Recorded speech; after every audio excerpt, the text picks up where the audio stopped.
Welcome to the Bloomberg Law Show. I'm June Grasso. Ahead in this hour, the Supreme Court signals it's done with affirmative action, at least for now.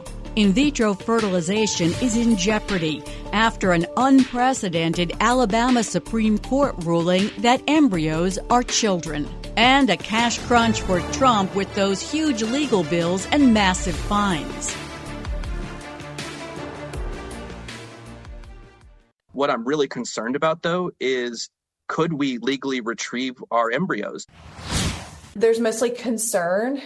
There's worry. There's some anger as patients and physicians want to be able to make these decisions together collaboratively and not have these decisions made for us. Doctors and IV patients are experiencing a range of emotions and a lot of confusion after the Alabama Supreme Court's unprecedented decision that frozen embryos are children. The decision means doctors like Mamie McLean could now face criminal charges or punitive damages if they discard unused frozen embryos from IV treatments. And that's a normal part of the process. This ruling is so incomplete, and it leaves those of us who are sitting face to face with patients just with the inability to comment on what is safe and what is legal for them right now. Alabama's largest hospital and several fertility clinics are pausing in vitro fertilization treatments because of legal concerns. And patients like Matt Clary and his wife are in limbo. They'd planned to go through another round of IVF this summer, but are now unsure whether it will be available. Nobody has the answers of how do you navigate this. Joining me is healthcare attorney Harry Nelson of Nelson Hardiman. Harry, the Alabama Supreme Court in this 8-1 decision cited the state's constitution and an 1872 statute in its ruling, and religion played a role as well. For example, the court wrote, "Human life cannot be wrongfully destroyed without incurring the wrath of a holy God." And the facts in this case were quite odd. It appears that this decision was the result of a very calculated case. The case involved two families who had children through a fertility center and had additional embryos stored at the center. Those embryos were destroyed in a bizarre incident where another patient apparently walked into an unauthorized area, opened a freezer, pulled out the storage container with the embryos, suffered immediate freezer burn, and dropped the container, resulting in the destruction. And so it doesn't seem obvious, at least to me, that the natural response of someone who had hoped to use an embryo for a future in vitro fertilization would be to sue for wrongful death of a minor, right? Yeah, certainly people would be aggrieved, but it certainly seems there's a calculated decision to bring a case under this law and challenge the destruction, to use this incident to test whether an embryo could be the legal equivalent of a fully born child. The Alabama Supreme Court surprised most people by agreeing with the theory that the parent who lost these embryos alleged, which was that the accidental destruction of the embryos in an embryo lab was the legal equivalent of killing their children. You know, it's an extreme position, and it raises all kinds of troubling implications for anybody who is involved at all in the process of extracting, storing, implanting embryos, handling them in any way. The simple meaning of this case is that you are potentially, if anything happens to these embryos, you are effectively committing the equivalent of a homicide or a manslaughter of a child. The common practice with a patient undergoing IVF, multiple embryos are created so that the patient can try again if an attempt at pregnancy fails. So what kind of problem did a decision like this create? You know, it's a difficult procedure in which there's no certainty that a single embryo will implant. In fact, if you go back just 20 years ago, prior to the Octomom case, it was common practice for many fertility doctors to implant significantly larger numbers of embryos to see which ones would succeed. And it's still a common practice to implant smaller numbers of multiple embryos, which is one of the reasons we see a lot more twins resulting from IVF. The problem now is that based on this case, the handling of those embryos is effectively the handling of live children, I don't know, between the age of 1-day-old newborns to 17-year-olds. Those embryos have the same legal status as those children. And these are embryos that are in the hands of labs, doctors, hospitals, surgery centers, and really a world of new questions of what their responsibilities are. Like, what happens if the power goes off and there's a destruction that way? What happens if they aren't used and they're simply sitting there? Is there any consequence if they're no longer usable? What happens if there's a dispute between the parents? What is their status? They are no longer property, they are lives, right? So this is a radical new legal world that we've entered with this decision. Usually, the parents have the right to decide what happens to embryos that are not used. Correct. Until now, and in every other state, embryos are effectively property. The parents have full discretion over what to do with them. Parents can decide if they don't want to pursue further IVF and there were remaining embryos, they could simply demand that they be destroyed, and they would be destroyed like any other kind of tissue in a lab, and they would not be facing the dire consequences of having essentially taken a life. So all kinds of really scary implications about what this new status means. Also, can you do genetic testing on embryos then? Whether you can do genetic testing or what you can do to these embryos short of destroying them is a really interesting question. There's nothing in this decision that suggests that you couldn't do genetic testing. However, anytime that you have any kind of contact with, embryonic tissue, you are potentially taking a risk, right? There is a risk that the extraction, even though it's often done safely, I think doctors will routinely tell patients there is a chance that this will result in destruction. So I think genetic testing in this context just became basically off limits in Alabama because it could result in the destruction of the tissue and therefore essentially a killing. And this is a decision where the court hands down this radical decision and then just says, okay, we're done. And the implications are left to, the medical profession, patients, the legislature. Who decides? Yeah, this decision in many ways reminds me, it sort of parallels the Dobbs decision itself, which repealed Roe v. Wade, in the sense that the Supreme Court said, we're issuing this proclamation that Roe went too far and we're kicking it back to the states to decide. And there was this almost like assumption that the problem would just sort itself out at the state level. And in fact, we've gotten a result of national chaos over the last nearly 2 years. And this decision does exactly the same thing in this smaller context of IVF in Alabama and embryos, because it's created a world of chaos where all these different actors, parents who are considering IVF and fertility treatment, fertility doctors, hospitals, health systems, medical school training programs, storage companies, everybody's got to make these new decisions.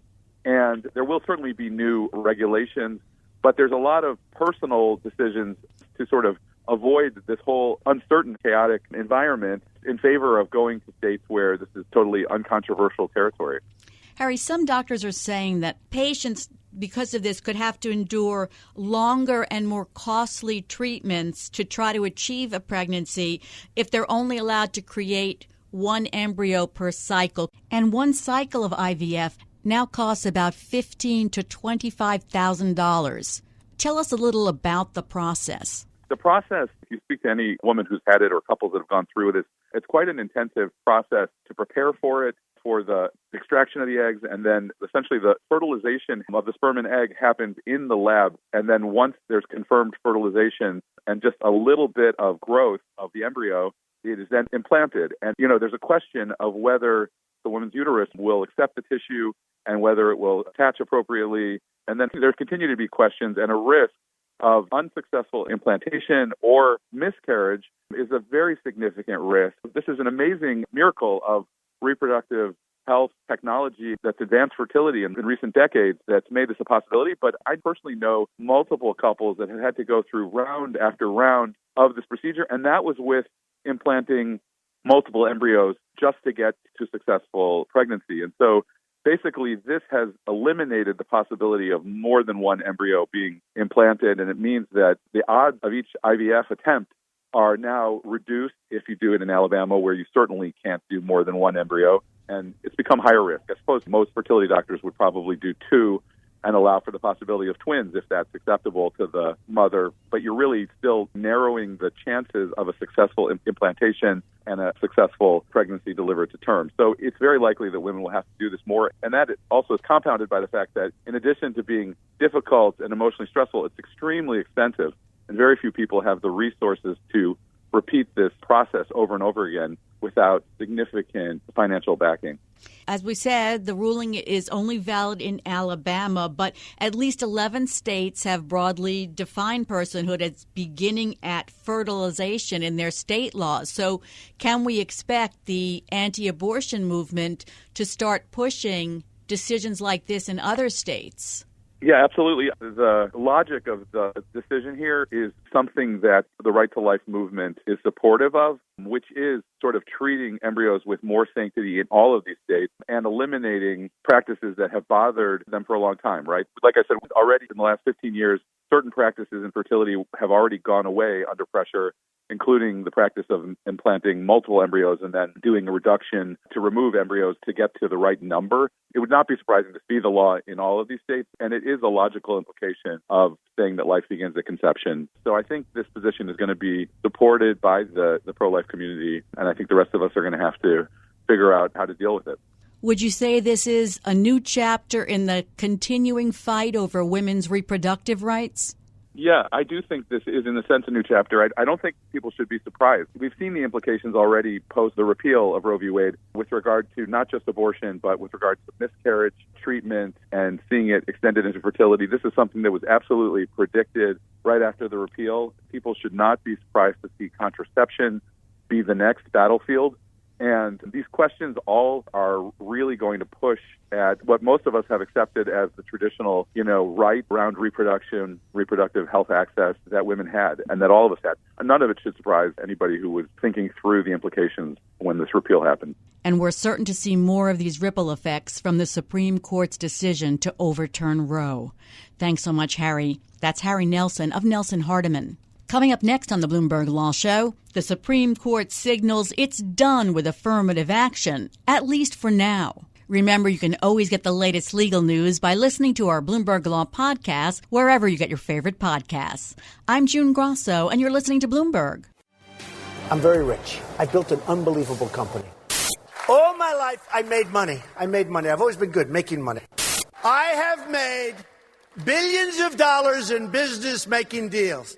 Donald Trump has never been shy about how much money he has, even though his actual finances are notoriously opaque. But when it comes to his staggering legal expenses, it's not Trump who's footing the bill. It's political action committees and allied groups paying. The former president spent $51.2 million to pay his lawyers last year, and he has more than $23 million he can still tap. But as his 4 criminal cases ramp up, those funds are expected to run out around July, just as his presidential campaign ramps up spending for an expected rematch with President Joe Biden. And then there are the judgments against him, which so far exceed $500 million, and those can't be paid by PACs. If he does not have funds to pay off the judgment, then we will seek, judgment enforcement mechanisms in court. And we will ask the judge to seize his assets. New York Attorney General Letitia James says if Trump doesn't come up with the nearly $450 million penalty in the civil fraud case, she'll seize his assets, including his skyscraper near her office. We are prepared to make sure that the judgment is paid to New Yorkers. And yes, I look at 40 Wall Street each and every day.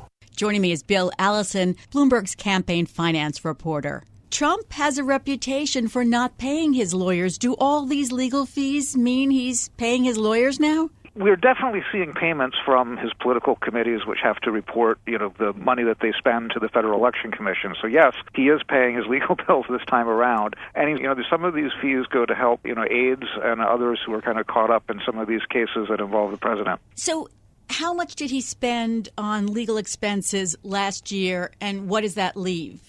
Trump spent more than $51 million on legal expenses last year, and this was all through one leadership PAC called Save America, which was kind of his political vehicle set up after his presidency and before he was a candidate to raise and spend money. Right now, Trump has about $23.5 million that he can tap for his legal defense. That includes a little less than $18 million that's currently held by a super PAC that super PAC, which is the principal one backing his campaign, has been slowly refunding money to his leadership PAC, which can then use the money to spend on legal fees. So he has that $18 million left. That's all that's left from a contribution of $60 million that this leadership PAC made to the super PAC in 2022 as kind of its initial seed capital. And so now what Trump is essentially doing is he's raising money from big donors for his super PAC and using that money to refund it to his leadership PAC to pay his legal fees. It's a very kind of complicated transaction, but this is Donald Trump we're talking about. I confess I don't know very much about PACs.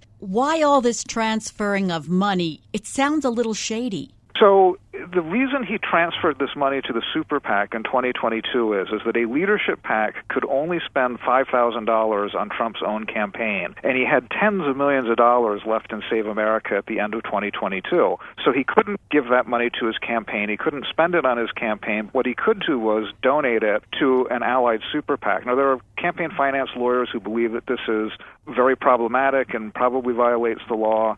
There are others who say, no, that this is like a legitimate contribution because the super PAC didn't initially support Trump. It supported Senate candidates and House candidates that he'd endorsed. What's fairly clear, though, is that, if these super PACs are really supposed to be independent, it's a little odd that it would be giving back so far like about $43 million to a single donor. Super PACs generally are not in the business of making refunds that large. So I take it that it is legal to use money from super PACs for your legal expenses? See, actually it's not, and this is kind of why he's in a pickle. It is legal for the super PAC to refund money to a donor. In this case, it's Save America, his leadership PAC, that's paying his legal fees. But once the super PAC has refunded all the money that was initially donated by the leadership PAC, he can't tap that money anymore.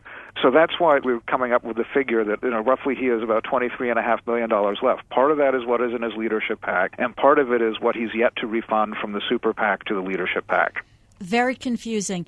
Is anyone actually paying attention to what happens with these PACs? I'm really sort of surprised because usually you would see like a lot of complaints filed by the different campaign finance watchdog groups. There's been a few, but it's been sort of quiet, and we haven't seen like sort of the, every transaction and every questionable transfer being challenged by some group that has a very literal view of campaign finance regulations. I think part of that may be because, the system is so awash in money and both sides are drowning in political money that there may be less incentive for Democrats and the Federal Election Commission, which is made up, let's face it, of Republicans and Democrats, to police the system as vigorously as they once did, which was not very vigorous back in the day. But yeah, it's been strange that this has really kind of been under the radar, that a lot of this has happened without getting called out by some of the groups that are concerned about campaign finance laws being enforced.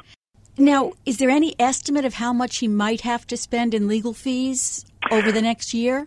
I don't know that there's a scientific estimate. There are some people who say that, he may end up spending double what he spent last year. But, we really don't know.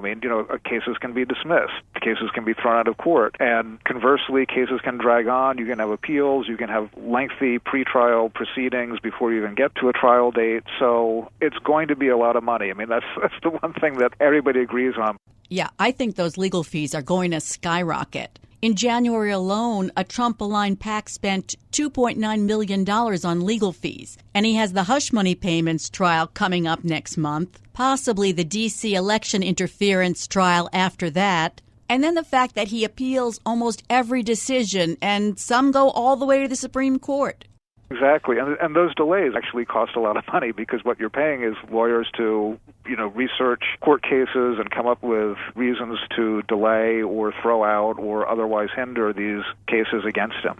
So he's still getting online contributions where he puts 10% to legal expenses. Mm-hmm. So what does he do when the money for the legal expenses runs out? Where does he go? Well, there's a couple of different things he could do. Assuming that he's the party's nominee, and it looks like he will be, the Republican National Committee could pay his legal bills. And, there's a dedicated account that the Republican Party raises money for to pay for legal expenses. The maximum donation, if you can count the hard money, is more than $165,000 that an individual donor could give. When you get 100 or 1,000 donors giving that much, it starts to be some real money. So that's one option. Another option is to increase the percentage he's getting from small dollar donors and other donors, giving up to $3,300 to his campaign and, diverting more of that to Save America. Once he's the nominee and, once we get towards the general election, the closer the election gets, the bigger the monthly totals get for campaigns. It's possible that, diverting 10%, he might have enough money, depending on how big the legal bills are, to pay those legal bills out of the leadership PAC. But at that point, probably, the most precious money in a political campaign, in an election campaign, is what your campaign committee raises. You have the most freedom to use it. You can use it in the most ways. You don't have all the restrictions that party or super PAC or other money has. And so siphoning some of that money off, I'm sure, is not an attractive prospect for, his campaign strategists and for the president. You left out, Bill, he could pay the legal expenses himself from his own money. Well, that is true, too. But this is, I think, another problem for him is that, he just had this $364 million judgment in the civil case in New York about the fraud alleged in his accounting practices and the valuation of his assets. And obviously, there's tens of millions of dollars of interest that could be levied on top of that since that figure was originally determined. So if he appeals that case, he might have to put up a bond that would tap his available cash. Bloomberg's wealth team estimates he's worth $3.1 billion. The thinking is he had about $600 million in liquid cash, although Trump's, finances are famously opaque. He could certainly raise money, he could sell buildings and things like that, but, it's questionable whether he'd be willing to do that, and especially if he has other options like, using the political system to raise the money that way. So that New York fraud verdict has ballooned to $454 million with interest. And on Thursday, the judge rejected Trump's request to delay enforcing the judgments for 30 days. And that fine is on top of the $83.3 million verdict in the E. Jean Carroll defamation trial. So just with those two, we're looking at $537.3 million. So we talked about Trump using campaign funds for his legal expenses. Can he use campaign funds to pay these personal judgments against him? You cannot pay the fines from the funds. So that's the one thing he couldn't do. And the legal expenses, really, he can only pay because his argument is, and I don't think it's necessarily a crazy argument, is that had he not become a political figure, had he not run for president, that all of this stems from him becoming a candidate. Now, obviously, the New York case, you could say that, well, that was just real estate dealings. But, he would argue that nobody went after him before he ran for president. And, this case was put together by an attorney general, a partisan Democrat, he would say, who's going after him because he's the leader of the Republican Party. And it's awfully hard to prove motive, and obviously you can testify back and forth, but I don't think the Federal Election Commission is likely to challenge that contention at this late a date.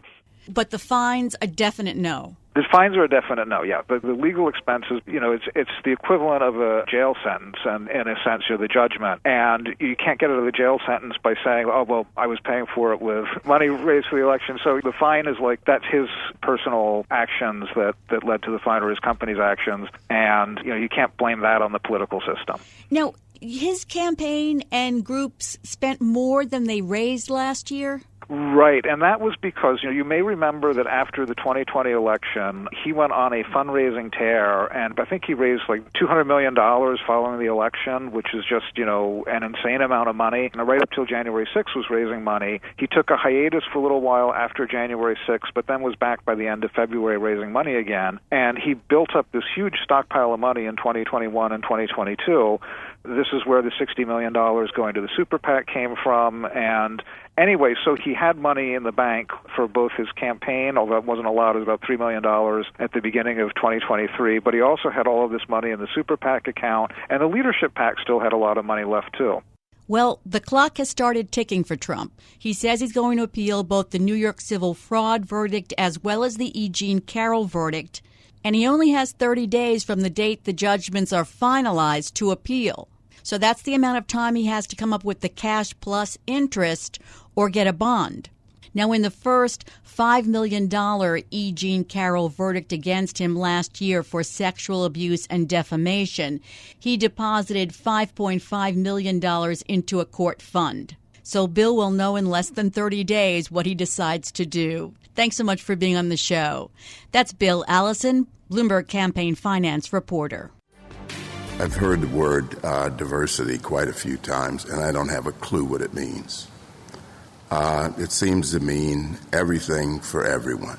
That was Justice Clarence Thomas during oral arguments before the Supreme Court's conservative justices barred colleges and universities from using race in admissions for the sake of diversity last year. But President Joe Biden understands diversity, and he encouraged schools to continue to seek a diverse student body despite the Supreme Court's decision. They should not abandon their commitment to ensure student bodies of diverse backgrounds and experience that reflect all of America. The decision left open questions about policies that don't explicitly consider race but nonetheless affect a school's racial composition. And schools across the country have been rethinking how to attract a diverse student body using race-neutral tools. At the same time, racial preference opponents are bringing cases to get the court to expand its affirmative action decision. But on Tuesday, the Supreme Court decided not to step into the fray again. The justices refused to review a Virginia public high school's use of socioeconomic factors to diversify its student body, with Justices Thomas and Samuel Alito dissenting. Joining me is Audrey Anderson, head of the higher education practice at Bass, Berry & Sims. So the high school here claimed that its admissions standards were race neutral. Explain the policy change that led to this lawsuit. Yeah, June, there was really no question but that the policy that the high school, Thomas Jefferson, or called TJ, was using before the change and after the change was race neutral all the time. But the change that happened was that for many years, TJ had used a series of entrance tests, which were the major way that they chose students for admission to the high school. The students had to take something like 4 different tests. And the school board was looking at data and saw that the students who were selected for TJ were not racially diverse. There were not many Black or Hispanic students, but also, and in fact, more importantly probably for the district, they came primarily from only 8 of the 26 middle schools that TJ served. Also, the TJ population did not have very many low-income students.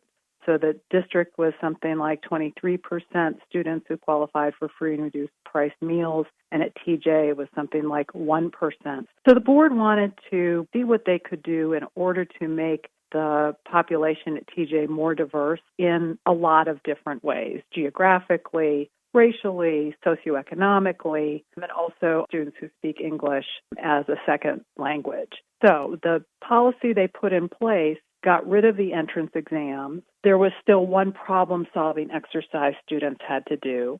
But the main change was that they allocated seats by middle school. So every middle school got a certain number of seats at TJ. And then after those seats were allocated, there were some seats left over for all applicants who had not gotten in through their middle school process. They also looked at some factors, teacher recommendations, grade point average, and they actually raised the grade point average that was necessary from a 3.0 to a 3.5. And then they also looked at what they called experiential factors, which were socioeconomic status, whether the student came from a family that spoke English as their first language, and whether their school was a school that had traditionally not sent a lot of students to TJ. So the changes did seem to, though, have an effect on the racial composition of the student body. After they went into effect, the percentage of Asian American students offered admissions dropped from 73% to 54%. The percentage of Black students grew from no more than 2% to 8%. The percentage of Hispanic students grew from 3% to 11%, and the percentage of white students from 18% to 22%. Yes, and that can be expected. We know generally that in the United States there's a lot of residential segregation. People tend to live in neighborhoods by race. So anytime that you choose admissions policy that's going to equalize opportunity across a whole school district, you're likely to get more racial diversity than if you're only getting it from some parts of the district. So by adopting a policy that said, hey, look, what we're getting now is students only from these 8 middle schools, let's do something so that we get them from all the middle schools in the county, anyone would expect that that would give you greater racial diversity.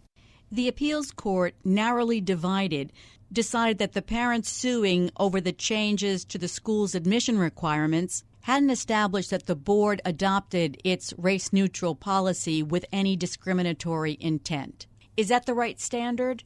Yes. I think that everybody agrees that the right legal standard was used. I think that where the disagreement is in how they applied and looked at that standard. So the biggest question and the thing that Justice Alito took issue with is when you're trying to figure out whether a policy that is race neutral on its face, does it nonetheless violate the Equal Protection Clause because it's racially discriminatory? One of the things you look at is, did the policy have a disproportionate impact on one race rather than another? Because if it did, that's one piece of evidence that would show that there might have been racially discriminatory intent. You can't show that it violates the Equal Protection Clause just based on that, but that's one important piece of evidence. So the question, though, is how do you determine whether a policy has a racially disproportionate effect? What Justice Alito says you have to do is you have to look at how did that racial group fare under the old policy, and now how do they fare under the new policy? What the Fourth Circuit said and what the school district says is that's the wrong way to look at it. What you have to look at is when you've got two different policies that are both race neutral, you have to just look at the new policy and say, how do different racial groups fare under this new policy? Does this new policy put any barriers based on race? And the Court of Appeals said it doesn't, because even though the percentages of Asians went down under the new policy, Asians as a group, their applications were 45% of the application pool, and they got 54% of the offers to attend TJ. So that would show that they're not being disproportionately affected based on their race under this new policy. That's the biggest thing that Justice Alito is upset about. And Justice Thomas. Not a surprise, because these two are justices who have been consistently anti-affirmative action. Right. And I think what's also underlying this, and it comes out in the end of Justice Alito's opinion, and if you look at the district court opinion here, the trial court judge who found that the policy was unconstitutional, he was very concerned that the school board was talking about racial diversity at all. There is no evidence in the record that any school board member wanted to hurt Asian Americans with the new policy, that they had a goal of lessening the percentage of Asian Americans in the school. There is, in fact, evidence saying that they were concerned that would look like or that they would be hurting Asian Americans. But there's lots of evidence saying that they wanted to increase the diversity, some including diversity by race. But Judge Hilton, the district court judge, said that just the discussion that they wanted to increase diversity by race infected the whole process. And he used that word, infected.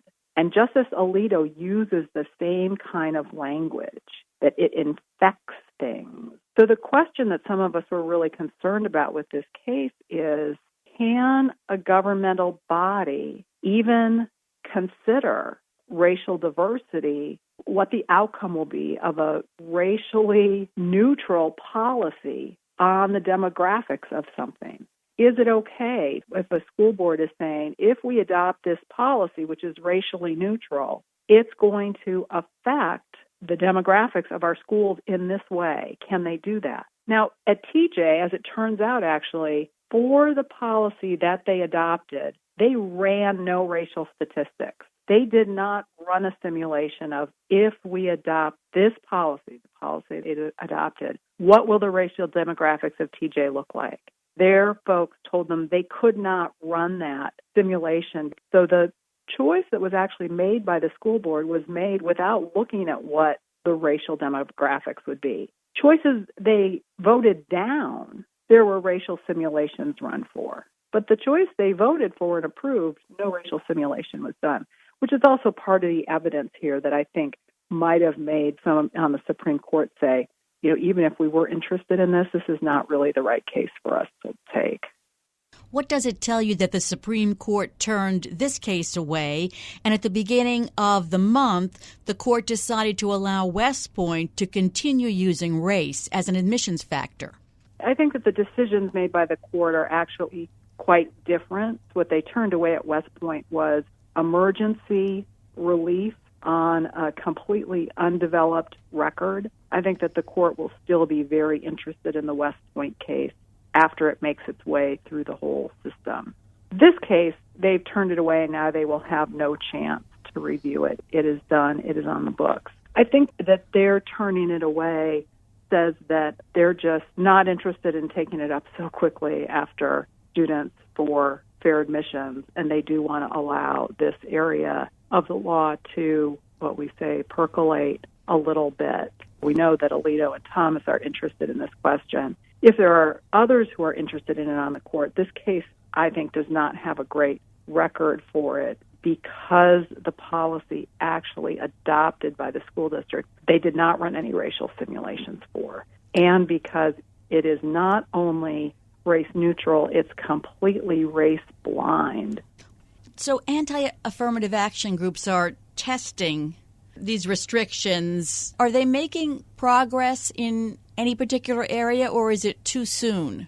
We know they had the early cases against some law firms for internship programs that were limited to applicants based on their race, and law firms changed those programs to open them up to people of all races.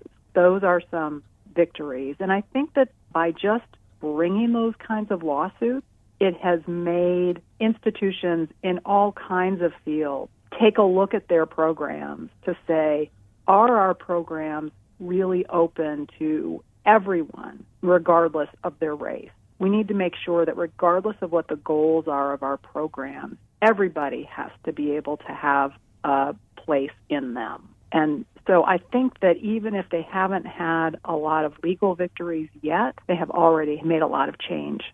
Coming up next, is Trump facing a cash crunch? I'm June Grasso, and you're listening to Bloomberg. And that's it for this edition of the Bloomberg Law Podcast. Remember, you can always get the latest legal news by subscribing and listening to the show on Apple Podcasts, Spotify, and at Bloomberg.com/podcast/law. I'm June Grasso, and this is Bloomberg.